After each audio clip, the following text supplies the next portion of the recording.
What's up, everyone? Welcome back. Hope you had a great weekend.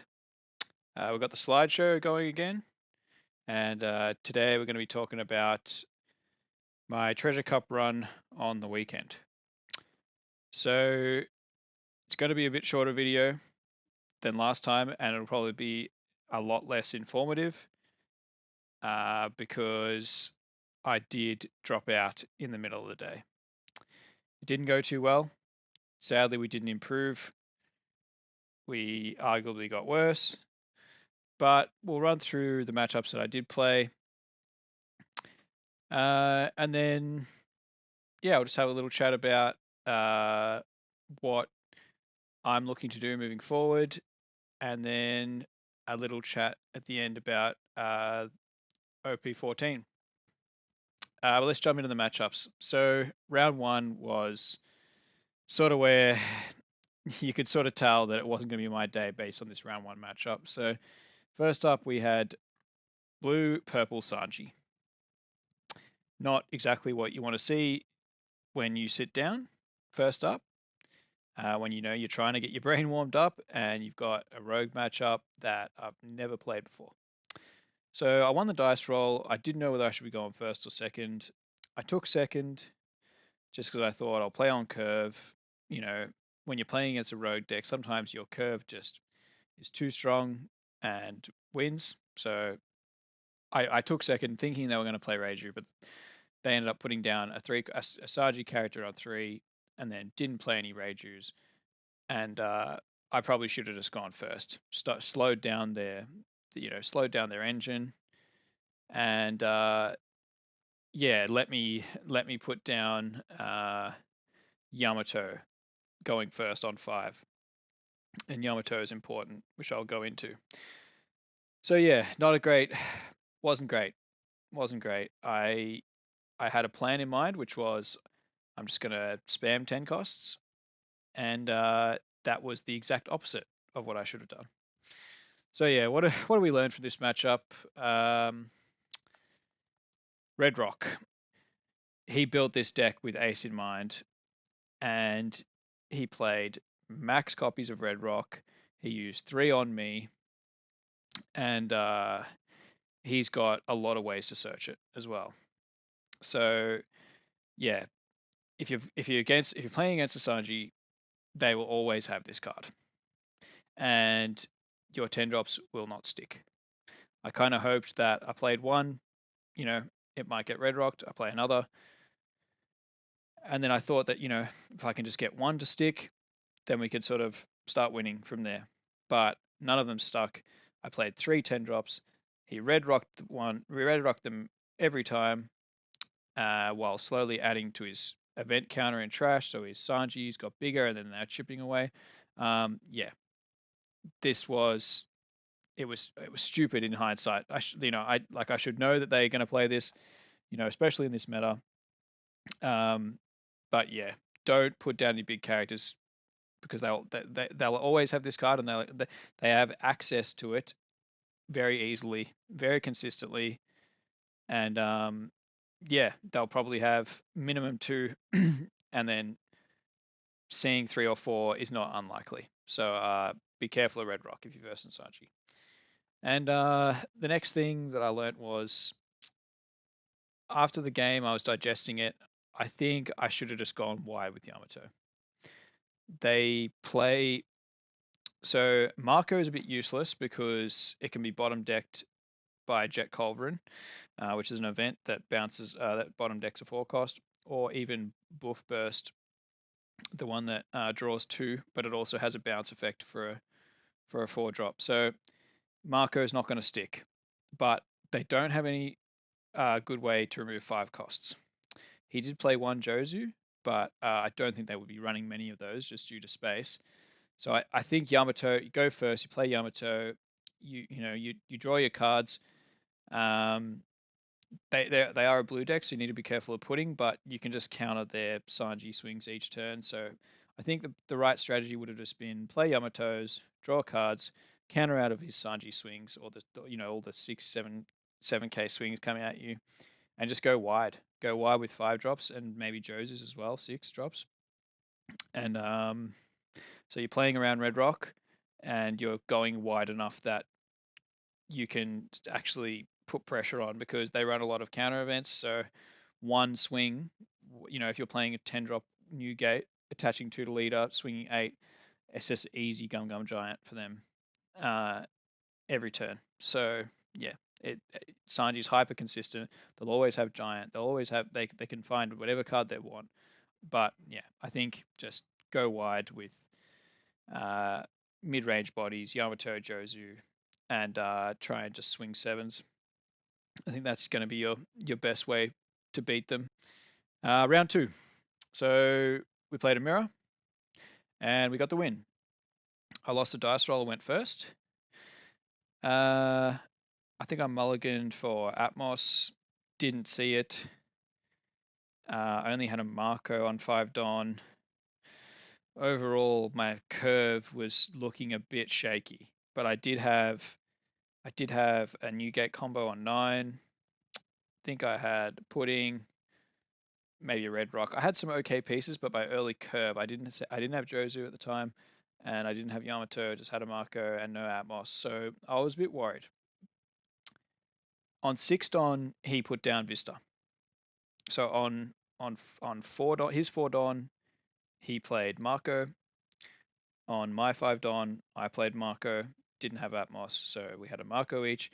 And then on 6 Don, I was fully expecting him to Jozu, my Marco, and then he'd have 2 bodies, and I would have none. But he played Vista instead.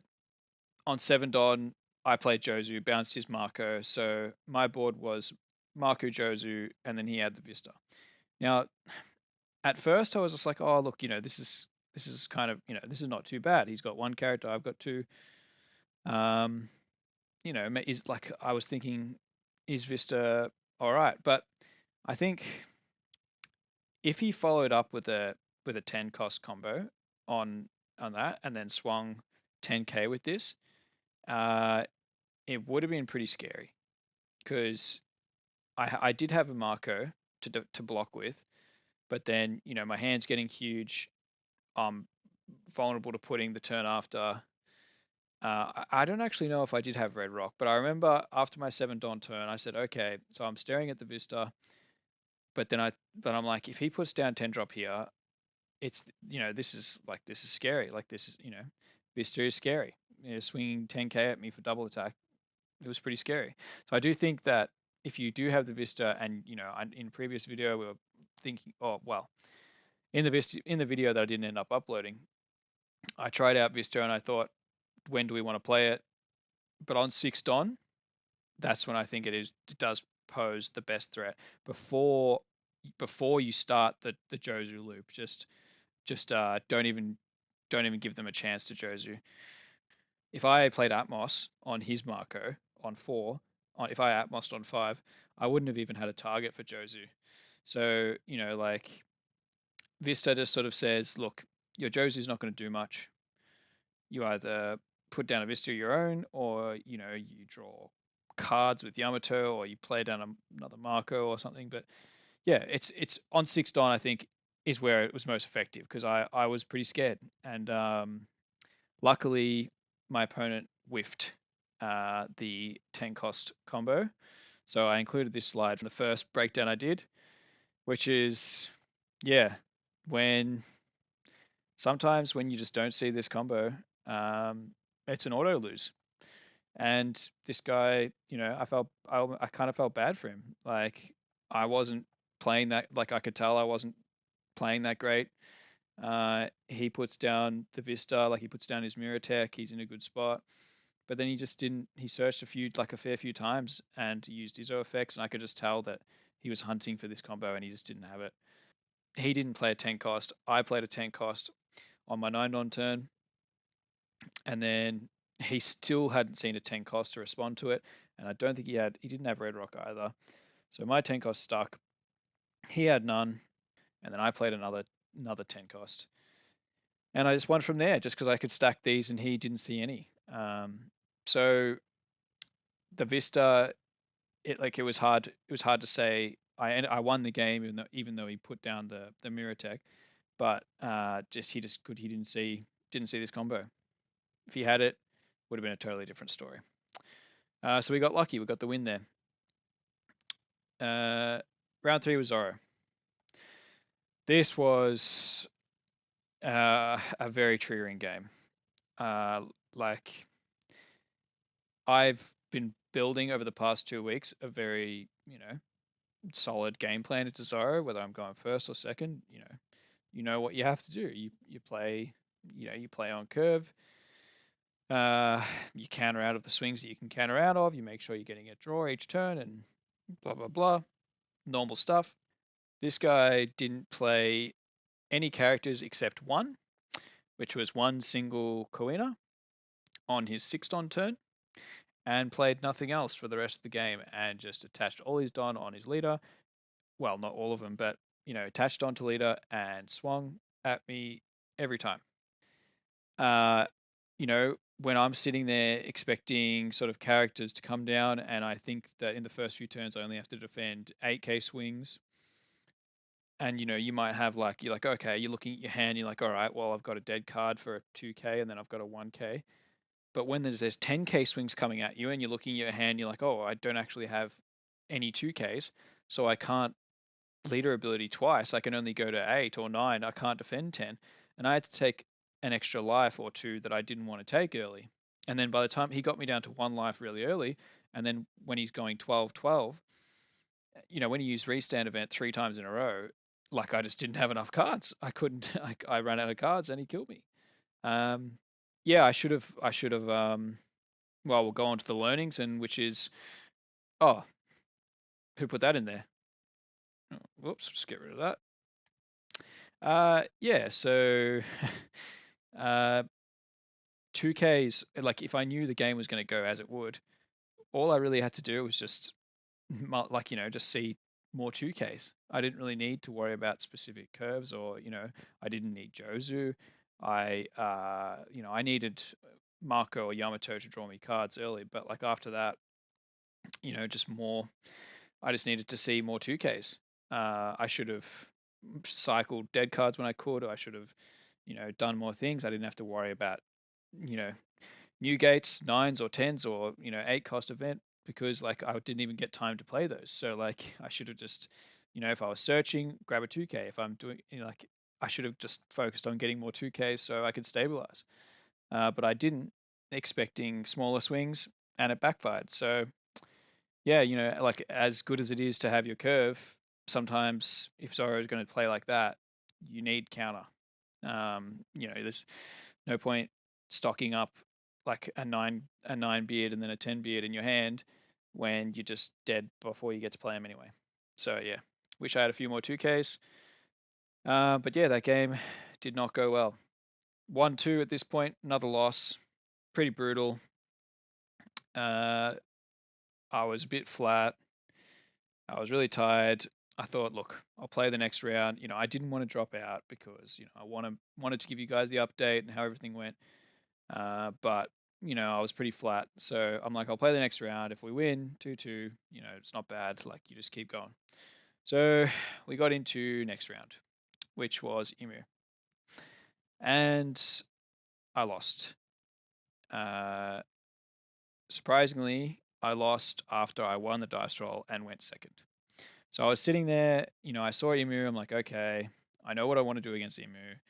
It kind of perked me up a little bit because at least I had a game plan in mind. I won the dice roll. I went second.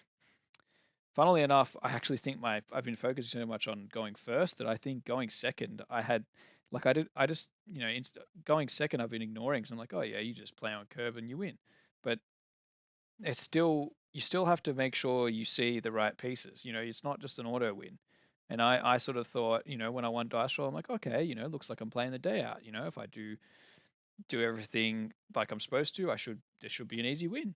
But that was my first mistake. Well, no game against Emu is an easy win, even if you go second. Um, and yeah, so it was started.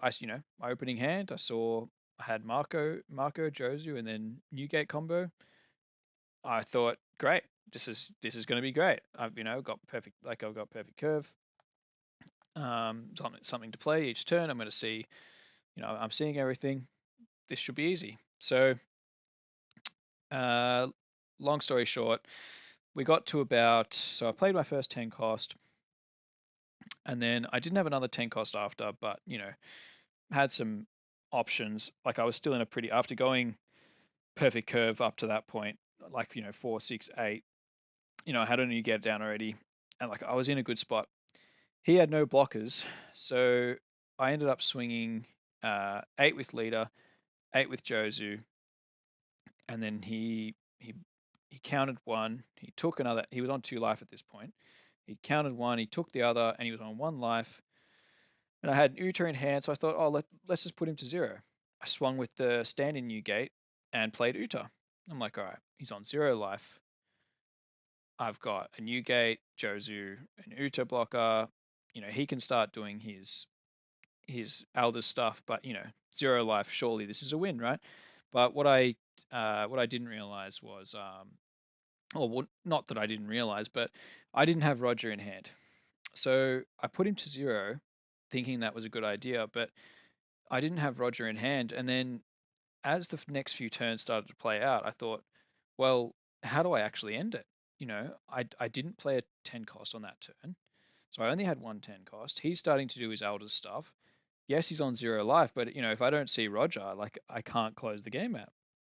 Looking back on it, once I got him to that 1 life point and I knew I didn't have Roger, I should have left that 10 cost standing. Don't put him to 0. Don't give him the extra cards. Take the block. Just play it slowly. If you don't have Roger and you get him to 1 life, you have to prepare for that alternate win con, which is build up enough 10 drops just to swing through the board. And, you force the block, and then go, 12, 12, whatever. So, like, I should have pivoted to the game plan of just building up tens. Like I got into 0, and then I started sort of almost panicking, like, oh, I need to find Roger. I need to find Roger and end it. I need to find Roger and end it. But then I didn't find it. So then I'm playing this like half play 10 drops, half try and cycle for Roger. And then I ended up just losing because I didn't do either. Because I swung with that first 10, and then he ended up like, so I put him to 0, but then he KO'd my Jozu. He dealt damage, which, and both in the same turn. So I didn't get an extra draw. I only, from taking a damage, I had to use the Uta blocker. I had to dump cards out of hand, and then like, if I had that new gate standing, one less block, maybe I stay at 2 life. Maybe I take it a bit more slow. Yeah, so if I had Roger in hand, the guy was almost going to scoop. If I showed him Roger the turn after I put him to 0, he was going to scoop. He was done. But I didn't have it, so yeah. Pretty silly by me. Don't get sucked into going second. You just swing and it's over. It's not. They can recover from any position. Doesn't matter if they have 0 life, 1 life. They'll Once they start playing elders, you're not going to be able to kill them unless you either have Roger or a huge board with multiple 10 drops. But yeah, that was kind of, I guess I hadn't had enough experience going second. I think I got cocky, thought it was going to be easy. Yeah, it's never an easy win against Emu, sadly. So, and after that, when I lost against Emu going second, that was it for me. I thought, yeah, that's pretty embarrassing. So that's probably where I'll leave it, and just dropped out and went and had it out. So yeah, pretty disappointing. Well, very disappointing, really. That's two events where everything that I've learnt with you guys on videos just hasn't translated into real games. Um, so yeah, I sort of spent the rest of the day thinking like, geez, like where do I go from here? And when you lose and you're upset, you've got like all these things running through your mind, like, oh, is Ace even the deck for me? Am I bad at the game? All this crazy stuff. But you just need to take a step back. I slept on it. We woke up today. I think it's not about being good or bad at the game. It's just about, I've just been overextending myself, you know, trying to like grow this channel and like and I've been staying up late, editing videos, uploading, all that stuff takes, like takes a long time to to render the video and to upload it, and all that stuff takes a huge amount of time. And then so you're like you're going to bed later than normal. And then you're trying to squeeze this in with your normal life. And I think I was just a bit just tired, just really tired. And you've got to think, and you've got to when you draw your first 5 cards on your 1 or 2 on turn, you've got to think, okay, you have to know what the game's gonna look like at, in like 5, 6, 7 turns time. You've got to think ahead all the time. You've always got to plan ahead. You've always got to, have backup options and all sorts of stuff. And I think that's just, it's not even just Ace, it's just this meta in general. Apart from Zoro, maybe a bit more straightforward, but even Imu, I'm sure, well, Imu is pretty straightforward as well, but I haven't played it, so I don't know. There's probably nuances to the lines, but like it's just it's a skill based meta, like where if you're if you're a methodical thinker, it's a good meta for you. See, I'm not going to overreact. I'm still going to play Ace, obviously. There's one more tournament for OP13, which is on the December 13th. We've got Melbourne Regionals, but I'm not going to dump Ace. I'm still going to play Ace. I've learned a lot. It's just a matter of, just got to keep trying. Um, I'll keep my expectations low for the event. I'm not going to go out there expecting to win the whole thing. Uh, but yeah, so for the next few weeks for the channel, I'm probably going to do a few less videos per week, uh, just so I can weave in more practice, just like solo, without recording. Because I think I don't all my practice is done with you guys on camera, and I think I need to just in between recording sessions just do one session where I'm just playing by myself, where I need to boot up my brain where it's not coming out of my mouth, it's inside my head, and just practice that way. It also lets me consolidate learnings. So instead of making video after video after video where the learnings might have not sunk in yet, so I might be keep making videos and telling you guys stuff that's incorrect, where if I have a day off and then I come back the next time and go, and then I'm making sure that I'm teaching stuff that is correct, that I've had time to digest and think about and go, maybe I realize, oh, that actually isn't the right way to do things, and then I can change it for the next one. Whereas if I keep just going night after night after night, you're probably making the same mistakes over and over again, and then I'm giving the wrong information. So yeah, one I'll probably do, instead of like doing like 5 videos a week or 6, I'll cut it down to maybe 3, and in between each video I just play a bit by myself so I can get my rank higher for one in between videos, so then you guys are seeing more quality games.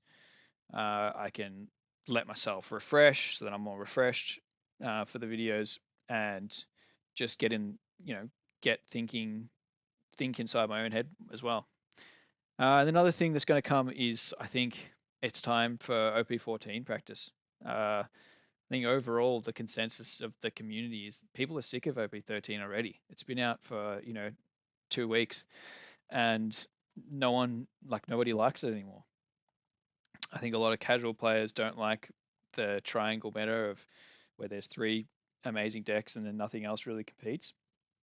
And I get that. It is kind of, when you rock up to a tournament and that you're only going to face either Imu, Ace, or Zoro.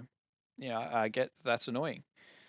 As a competitive player, I don't mind it. Like, you want to, like, you're there to win. You're not there to have, like, you're there to have fun, but you want to, like, winning is the fun. So when there's only 2 other decks, when it's the Mirror, Ace, and Imu, I mean Mirror, Imu, and Zoro, you have to worry about.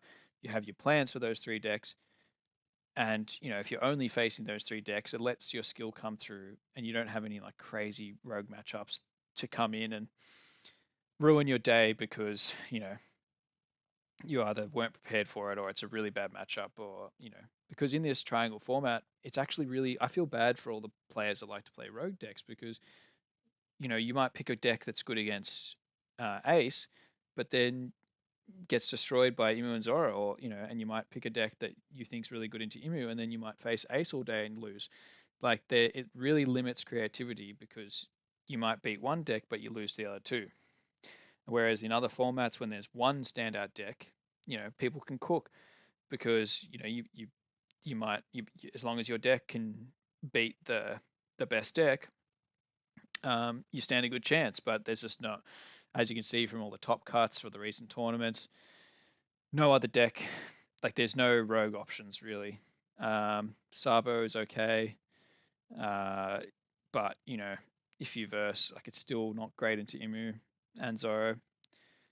But yeah, so I think it's time for OP14. Uh, people are like a lot of players are looking forward to that because it's just, they want to play something different. They don't want to play the same three decks over and over. And it's also, I'm looking at the date now. It's 24th of November. We've got 2 months until nationals, and there's a lot of decks to try, a lot of decks to work on.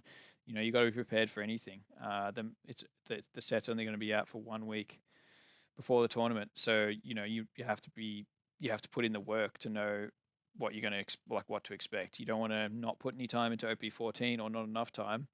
Then round one you're versing a red law, and you have no idea what it does or no idea what to do, or like all the leaders in their own right have potential. So let's just run through what I'm keen for OP14 and what you can expect to see on the channel. Um, I'm going to do videos for the main decks that I'm interested in. Uh, some of the decks I'm not too interested in, like green, like Mihawk. I'm not a huge green player. I'll try it out so I know how to beat it, but I don't know if I'll main it to play unless it is outright the best deck. And there's still a chance I'll play ace. I don't know. Like I want to make sure I want to give my best chance to win. Um, I still don't know if ace like is the deck for me to let me to play to my full potential. But if no other options can compete, it still might be ace. But these are some of the decks that we're gonna try out. First one obviously is Jinbei. I love mono blue decks. I've always played blue, and Jinbei, it's really different. It's an aggro blue deck, um, which is pretty cool. It's like I love Jinbei as a character. Uh, and yeah, I like this. I'm really excited about Jinbei. Like aggro decks, you can't. I sometimes have avoided aggro decks because they don't have any like defensive capabilities. You just die on the clapback. But because it's blue, I'm willing to give it a chance. There's some slight control elements in some of the cards where you can, it's got some bounce or whatever. But yeah, just looks cool. So if you don't know what Jinbei does, you trash a card from your hand to attach 2 Rested Dawn to one of your Fishmen leader or characters. So if you play a 2 cost body down, you can reuse that Dawn straight away. You play Perfume Fema for 2, give 2k to your leader, you trash a card, you give those 2 Dawn to your leader, and all of a sudden you got a 9k unblockable for 2 Dawn. It's you play a lot of one cost 3k characters early, and then you ditch 2 cards, and then so on 2 Dawn you play 2 1-drops. On 4 Dawn you play like something for 4, and then with those 4 Dawn you trash 2 characters and then buff those 2 1 costs up to 5k. So there's a lot of 5k swings coming out. I think it's going to be really good into Imu because Imu doesn't like 5k swings, doesn't like aggro. But Ace being 6k is where it starts to get a bit tricky. I don't know how it's going to go into Ace. Need to test it, but there might be some lines. There might be some tech to beat Ace. We'll just have to see. But I do want to put you will see a lot of Jinbei content here coming up. Next one, Purple Doflamingo. Purple's not usually something I play, but I think this deck has potential to be really strong. So what it does is on your opponent's attack, you can Don -1 and you can change the attack to any character of your choosing. So It's good defensive ability. You can put your attacks into guys with on KO abilities, or with high power that just like where it just nullifies it.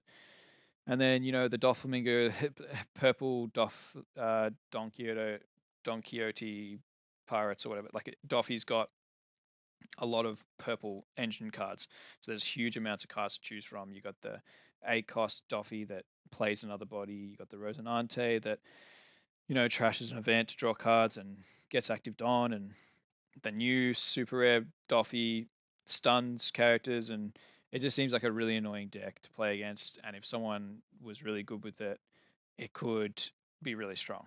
I played a lot of blue Doffy. I'll try out purple Doffy. Um, I, I think in this game, you sort of got to try and not have like color prejudices or anything like that. You just, if a deck's good, it's good, and you just got to play it. Even though I said I'm not going to play green, but yeah, I'll try this out just because it looks, it looks cool. We'll give it a try. Next one's Gecko Moria. Uh, I loved mono black Gecko in OP06. That was one of my favorite decks. It was sort of the first deck that I had a lot of consistent success with. I like playing. I like summoning characters with leader ability. That was back in the first one. This one's a bit different. So it's still a swarm deck where you swarm with sort of 5k bodies. Um, but there's no, when attacking, summon them. It has a when attacking, you trash 3 cards and you heal a life instead. So I don't know if you haven't seen many of the Thriller Bar cards for this engine, they're all yellow and they all have a trigger. Play a 4 cost Thriller Bar character from your trash rested, or it's either rested or active. But you play basically every card in the deck has a trigger where you play a 4 cost rested, and then so you fill your board up with 4 cost Thriller Bar characters, and then his first effect is you can't remember what the cost is, but I think it's you KO 1 Thriller Bar character and you give your leader and all the other characters plus 1k power for the turn. So I'm thinking this Gecko would have a lot of potential into Ace, because you got, just say you have 4 or 5k characters and then all of a sudden they become 6k. That's a lot of pressure on Ace. So Gecko, and it heals. Trashing 3 for a heal is big downside, but I think because their logic is that because you're playing so many bodies from the trash and from trigger, uh, those 3 your hand cards aren't as important. So that's the downside. I get it, but yeah, Thriller Bark sort of swarm. It seems like it could have potential. Could have potential. At the moment, I've got 6 gold Gecko Moria Don from PRB1. Got to finish my set off, but that's the Don I'm using at the moment. Hopefully, I'll have all 10 one day. But yeah, I love Gecko. We'll try him out. Black yellow is kind of it's the color combination is not that appealing, but you know, and also the alt art leader is a bit weird. But anyway, if it's fun and it's good, we'll play it. So, but we'll definitely put a few videos of Gecko up as well. The last one is Boa. Um, she's blue, half blue. Uh, this deck seems okay.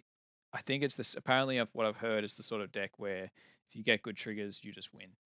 And so what she does is so if you on your opponent's turn, if you play a character, so if you get a trigger body, you get to draw a card. And then the second effect is if one of your Kuja or Amazon Lily Pirates characters is KO'd with 5,000 power or more, your opponent takes a life. Like they add a life to their hand. So that's pretty scary. You want to remove their bodies and you have to take damage to do it.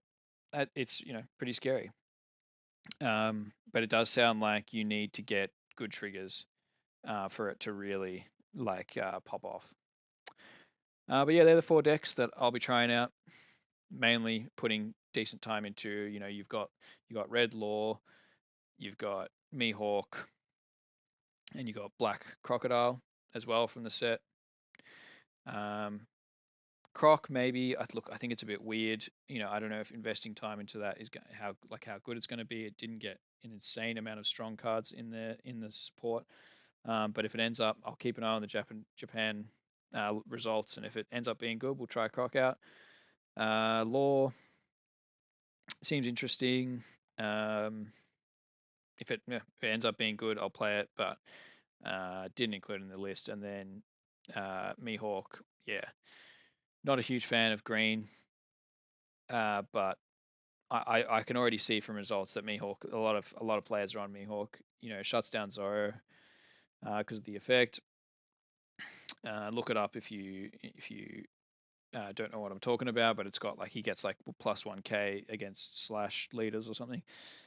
And but yeah, so we'll try them all. We'll hopefully get games into all of it, learn the OP14 meta, and that's sort of what I think I'll be focusing on. And then I'll sort of drip feed some Ace gameplay in between. But I don't. I think people are sick of Ace. I'm sure I've got a lot of a lot of fans here. Love the Ace content and want to keep seeing Ace content. But I'm sure even you would probably be getting sick of the same decks all the time. So, but yeah, let me know which one you're looking most forward to. Um, but I think Jinbei will be the main one. We'll put a lot of time into Jinbei. Oh yeah, thanks for listening to me ramble on the whole time. Sorry there wasn't more information to come out of the Treasure Cup and more learnings, and I can't offer up uh, much knowledge on what happened. It was a pretty crappy day. A bit of bad luck, but also just a bit of suboptimal play. But yeah, I think dealing with there's a lot of pressure when you start a channel with the expectation that it's going to help you learn and do better in tournaments, and then you get those tournaments come around and you think, oh god, this needs to go well. Or like this is what I'm marketing myself around, is like training for events. And then I'm not used, like I've never experienced that sort of pressure of like, oh, you need to do well here. But we'll just naturally see how it plays out. If like I'm sure in 2 months' time, doing videos like multiple times a week, it's got to pay off at some stage, right? All right, guys, thanks very much for listening. Normal gameplay will be coming back on Wednesday. Whether it's Ace or we dive into something new, we'll see. But check back for that. All right. Thanks very much, guys. I'll see you then.